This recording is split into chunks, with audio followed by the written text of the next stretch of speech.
hear some comment. Rajendra Rana to the stage. Give him a big round of applause, please.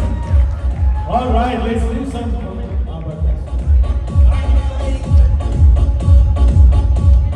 Hello સૌને મારા સાલ મુબારક. અરે ભાઈ સાલ મુબારક બોલો તો ખરા. ઓકે, સૌથી પહેલા અગેન હું આ રાણા સમાજની એક્ઝિક્યુટિવ સમિતિનો ખરેખર આભાર માનું છું કે ઘણા બધા ઉભરેલા અને મારા જેવા ઉભરાઈ ગયેલાને આ તક આપી છે. ભાઈ મારા માટે તો આ જ સોની, આ જ સ્ટાર ટીવી અને આ જ કલર્સ. સાચી વાત કે નહીં? બરાબર? હા. હવે હું તમને એક વાત કહું, બરાબર? દરેકના ઘરમાં વહુ અને સાસુ તો હોવાના જ. હવે હું તમને કહું, ઘણી વાર શું થાય છે કે મનમાં તો નહીં હોય પણ રિએક્શન આવી જાય.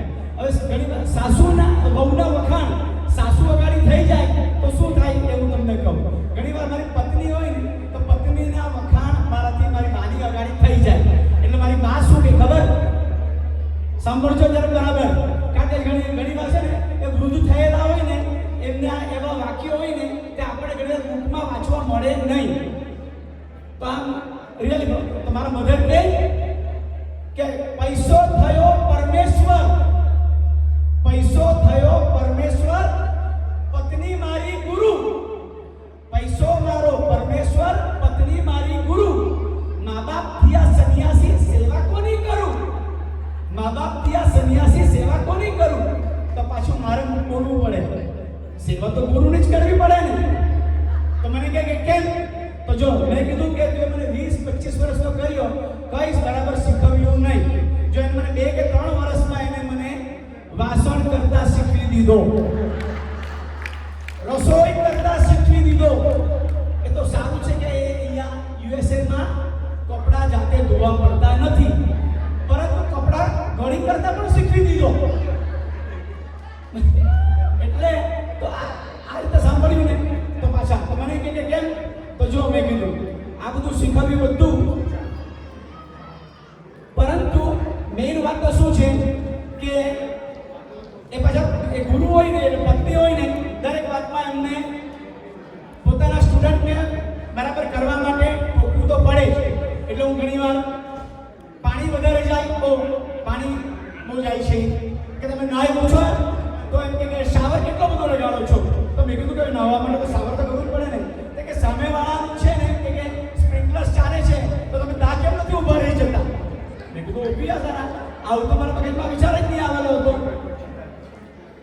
પછી હવે એ પત્નીઓ જે હોય ને અમુક સ્ત્રીઓ તે બરાબર હોય તે મારા એક મિત્ર હવે એમને ઘરે જમવાનું બોલાવે ને મેં તો ઘણી વાર મેં જોયું છે, ઘણી વાર નોટિસ કર્યું કે પતિ આવી જાય એ ઘરે જતો રહે પછી પાછી પત્ની પછી આવે તો મેં મારી વાઈફને કહું કે જો આ મેલું બરાબર બનતું નથી લાગતું.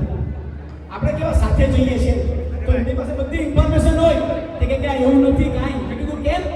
કે ચોખ્ખું એક જ છે એટલે પેલા ભાઈ ગઈને ઘરે આપે ચોખ્ખું, એ પહેરીને પછી પાછા આવે પછી એ દિન જમે. મેં કીધું આ બરાબર તમારી વાત તો આવું તમે જણાવ્યું નથી.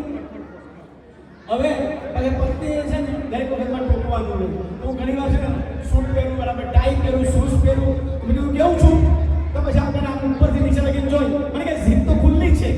અરે મેં કીધું આટલો સરસ શૂટ પહેર્યો છે, આટલો બૂટ છે, તમારી જીભ જ પર કેમ નજર જાય છે? મેં કીધું સુધારનું જે પાવડીએ બરાબર કેવું. તો પછી હવે એક વસ્તુ તમને કેવું, હવે અત્યારે લગ્ન સીઝન ચાલુ થઈ ગઈ છે બરાબર ને. હવે એ ઉઠી ગયા અને દરેકના હવે માંગલિક પ્રસંગ આવવા માંડ્યો. તો મારા પર એક સંબંધીનો મેં ફોટોગ્રાફ જોયો હતો. તો આમ કરીને એક ઘૂંટણીએ પડીને એક રિંગ આપતો જોયો ફોટોને. તો મેં તરત વાત કરી મારા વાઈફને કે મેં કીધું કે જો આ ભાઈ એક ઘૂંટણીએ પડીને રિંગ આપે છે પછી કાયમ જ બંને ઘૂંટણીએ પડેલું જ રહેવાનું છે બરાબર. એટલે આવું છે. તો પછી મેં કીધું કે કેમ આવું? આ છોકરાઓ જ કેમ આ રીતે ઘૂંટણ પડીને રિંગ આપે? છોકરીઓ કેમ સુહાગરાતમાં પણ ઘૂંઘટ ઉઠાતા હું મેં એવું તેમ કે અમને તો એમ કે શરમ આવે, સ્ત્રીઓને તો શરમ આવે એટલે પછી અત્યારે જ્યારે ઝઘડવાનું હોય ત્યારે તારે શરમ ક્યાં જાય? ત્યાં તો છન ચાલુ થઈ જાય. એટલે આવી વાત છે કે જ્યાં શરમ એ લોકોને આવે. હવે એક વાત હું તમને કહું છું ને, ઘણી પ્રાઉડની વાત છે. મારા ઘરની સામે મારા પપ્પાને એક નાનો બગીચો જેવો છે. કાંઈ તેમાંથી ફૂલ તોડું સવારના, રોજ સવારે તોડું. મારો નેબર છે, મને રોજ નોટિસ કરે. નેબર એટલે પડોશણ. હા ભાઈ, નેબર એટલે તમારે કંઈ ધ્યાન રાખવું. નેબર એટલે કોણ? પડોશણ. એ કાંઈ નોટિસ કરે, એક વાર નથી રહેવાયું નહીં.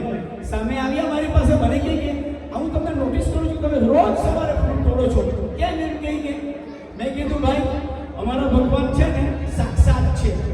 અમે ભગવાનને આકાશના ને બીજે માનતા નથી, અમારી સાથે જ છે. એટલે હું રોજ ફૂલ તોડું છું. અમારા ભગવાનને અમારે ઉઠાડવા પડાય છે, દોડાવવા પડે છે, શણગાર કરવા પડે છે, ફૂલ ચડાવવા પડે છે, ભોગ ધરાવવા પડે છે. એટલે હું આ રોજ આ રીતે ફૂલ એટલું ધરાવું છું. Very good. એમ કે આ છે ને પ્રાઉડની વાત. હું તમને એટલે જ કહું છું કે આપણો સનાતન ધર્મ એ સૌથી મહાન ધર્મ છે એવું મારું માનવું છે. અને આ બધા